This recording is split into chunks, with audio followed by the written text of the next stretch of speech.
Welcome back to Rhea Reads. My name is Rhea. So today we're going to talk about Clubhouse. So with Clubhouse being a new and emerging app, I just thought to myself, since I use YouTube for everything, YouTube is a great resource. I know a lot of people are going to be coming to YouTube asking, what is Clubhouse? How do I get in? So I decided to make a video on letting you know how I got a Clubhouse invite in 3 minutes.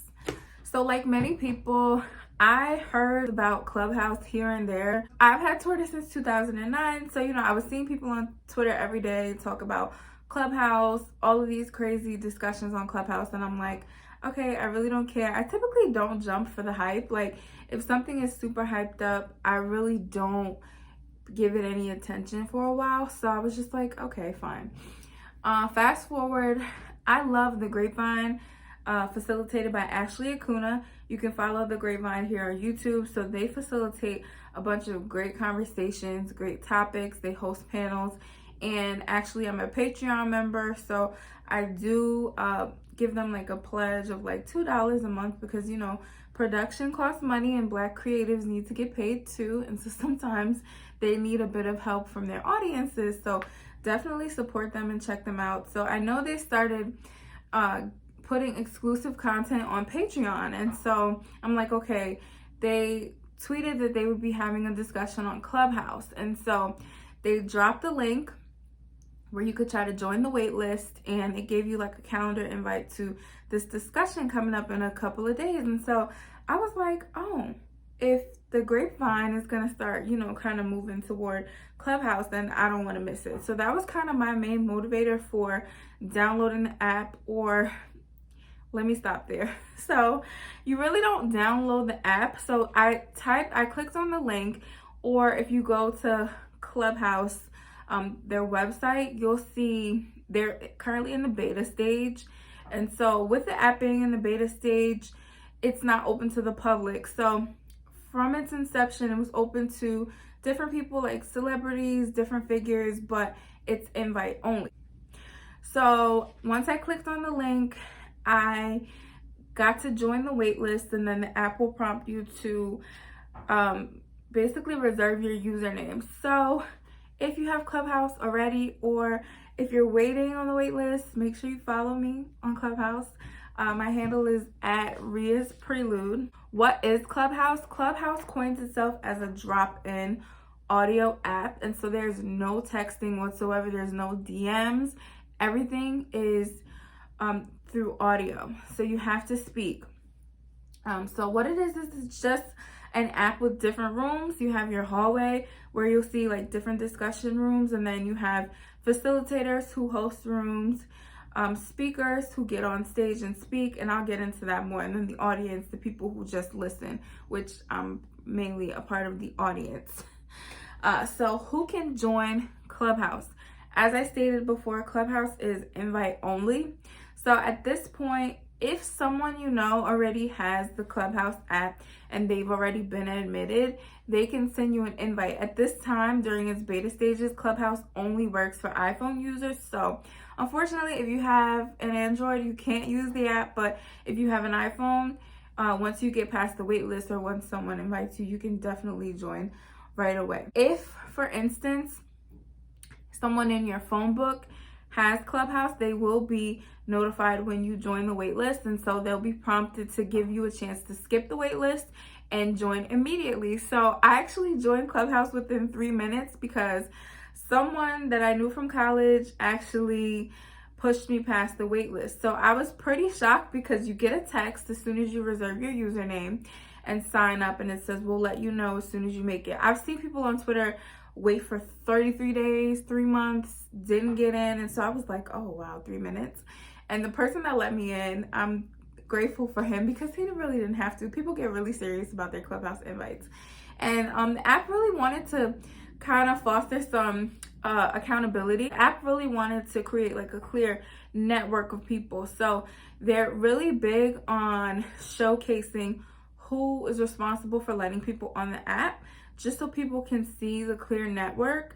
And I mean, sometimes it's really random, but I would just say to be mindful about once you do get in, who you do give an invite to, because There is no stealth mode, so you can't listen in on conversations without people who follow you being able to see what rooms you're in. So if you think you're going to join the app and really listen into some spicy titles that you might be embarrassed about, just be mindful because everyone can see you. And also, as a speaker in a room, be mindful of the person who gave you the invite, because it's almost like a professional recommendation where people start to look at you. And if you do start to get in trouble and you do start to get kicked out of rooms for bad behavior, now speculated at this time that the person who originally invited you may also suffer some consequences, which may include being terminated from the app as well. So I would say be careful. People can moderate rooms. So say, for example, if I said today, I want to moderate a room about books. So I'm going to talk about best books of 2020, and I want to moderate a room. I can start a room, make up a title. A lot of titles are like YouTube. There's a lot of clickbait. And I can ping people to the room, or people will just join the room, people from my network. And so people, you raise your hand in a room to be added on stage along with the moderator. Only the people on stage can speak. When you enter a room, you are automatically muted and you'll see you're in the audience. If any of the moderators follow you, you'll be directly under those on stage, listed in a section that says followed by the moderators, and everyone else is other. You cannot speak unless you raise your hand and you are admitted on stage. Sometimes you'll see moderators actually will invite you to get on stage. You have the option to decline if you don't want to. Once you're on stage, your mic is on. So this is a live app. Everyone's listening. They'll know you're speaking because a gray outline will highlight the circle around your profile picture when you're on stage. And so people have made mistakes and said things. It's just like speakerphone. Like if you don't mute your phone, or if you don't mute the call, people will hear you. So you just have to be careful and make sure once you're moved on stage and you have the ability to speak, that you mute your mic, because if not, there might be a little mishap. And I mean, that's pretty relevant right now because we are in a pandemic. A lot of people are using like platforms such as Zoom or WebEx, and people are forgetting to mute their mic. So same thing here, mute your mic. I would say there are opportunities to build networks. Again, once you join the app, in the top left-hand corner, there will be an icon for you to see who you may know that's already on the app. When you first join, it'll kind of sift through your contact list to tell you who you know that's already on the app. One thing, I'm one person who, if I've ever had your number, it gets carried over to every phone. I don't delete numbers. So there are some people in the app where it's like, I wouldn't necessarily want to follow, but they happen to just be carried over. And I mean, they were notified when I joined, and so they followed me, so I followed them back. But ultimately, if you want to have an enjoyable experience on Clubhouse, I would say follow your interests, follow your passion. So if your passion is writing, if your passion is fashion, if your passion is investing, if your passion is reading, then you need to find those people.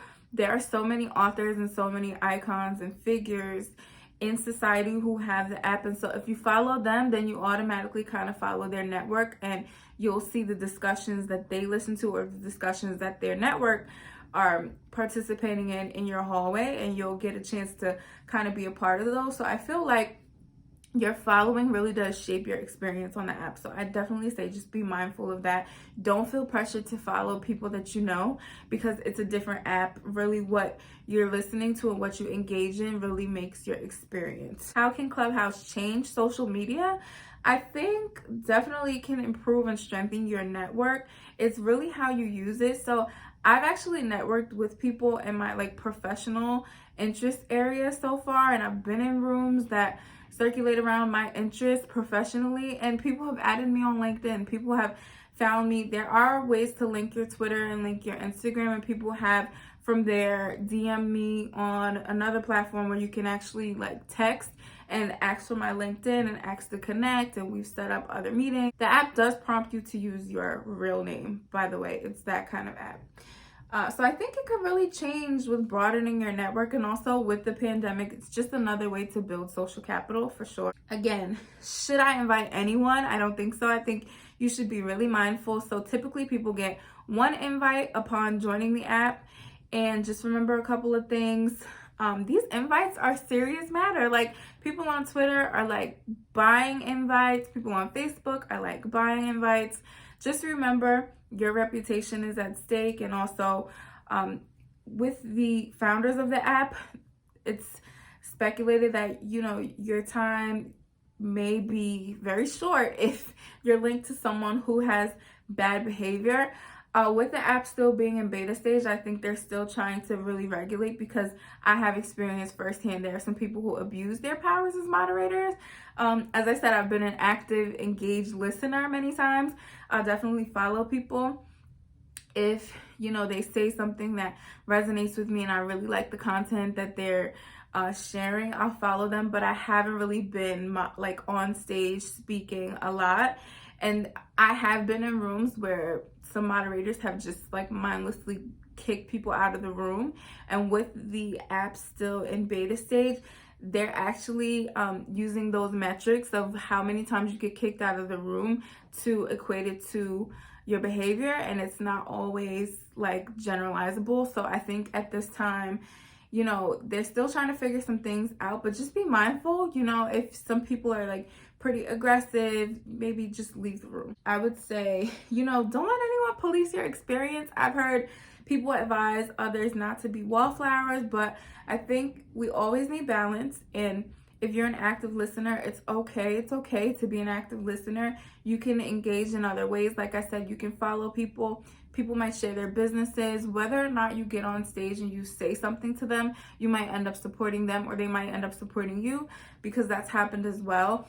I think absolutely capitalize on your bio.